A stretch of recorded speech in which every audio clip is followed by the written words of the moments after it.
मैं और मेरा बेटा आने लग गए थे घर के लिए। हेलो दोस्तों, कैसे हो? आशा करती हूँ आप सभी बढ़िया होंगे और मैं भी बढ़िया हूँ। आज मैं अपने ब्लॉग की शुरुआत सुबह से कर रही हूँ, जो कि सुबह के समय आज मेरी यहाँ पे तैयारी हो गई थी आलू के पूरियाँ बनाने की। तो सुबह के समय मैंने सबसे पहले अपने बेटे का टिफिन बना लिया था, उसके लिए आलू की पूरी हुरी बनाई।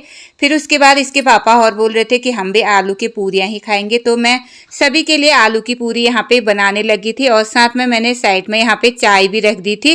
तो दोस्तों यहाँ पे मेरी प्यारी प्यारी आलू की पूरियाँ बन चुकी थी और सबसे पहले मैंने अपने पति की थाली लगाई, तो उनको मैं खाना दे के आई। उसके बाद मेरी भी खाने की तैयारी हो गई थी। खाना पीना खाने के बाद फिर मेरी तैयारी हो गई थी दुकान जाने की। तो मैं अपने गांव से कुछ इतनी दूरी पे आ गई थी।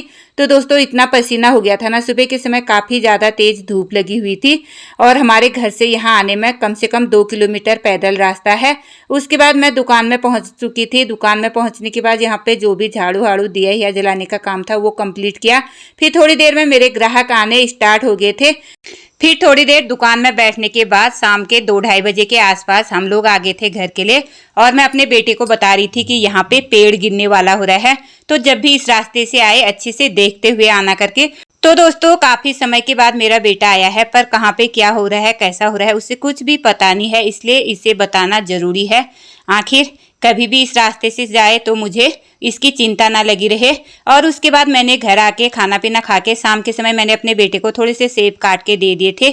और ये घर जो टूट रखा था इसकी साइड में हमारी पूरी पलिस्टर हो चुकी थी। अब सिर्फ हमें इसमें पानी डालना था और इसकी सिंचाई करनी थी। और अभी मैं जा रही थी घास के लिए, तो मैंने सोचा एक बार मैं इस साइड को देख लेती हूँ कि इसका काम कितना कंप्लीट हो रहा है करके। उसके बाद मैं चली गई थी ऊपर वाले खेत में घास के लिए, जो कि मुझे ऊपर जाना था। और वो हमारा क्या था ना, मड्डू वाला खेत था और इसी खेत की हमें निवाई करनी थी। तो दोस्तों फिर मेरी यहाँ पे तैयारी हो गई थी घास काटने की।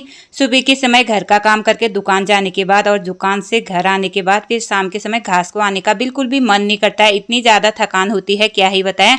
और फिर मैंने बारिश आने वाला मौसम हो रहा था, तो मैंने जल्दी जल्दी यहाँ से अपना घास बनाना स्टार्ट किया।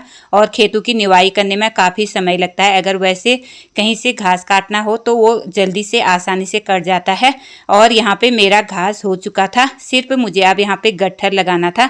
तो मेरी यहाँ पे घास की गट्ठर लगनी स्टार्ट हो गई थी और मैंने यहाँ पे काफ़ी ज़्यादा घास काट लिया था, इसलिए मैंने पहले एक गट्ठर लगाया और इसको मैं घर पहुँचाने के लिए चली गई थी। तो दोस्तों क्या हो रहा है ना, फिर कभी बारिश हो जा रही कभी कुछ हो जा रहा है, तो इसलिए हमें घास जब भी थोड़ा सा बारिश नहीं होती है उसी समय हमें घास बना लेना पड़ रहा है। इसलिए मैंने एक गट्ठर बनाने के बाद थोड़ा सा और काट लिया था।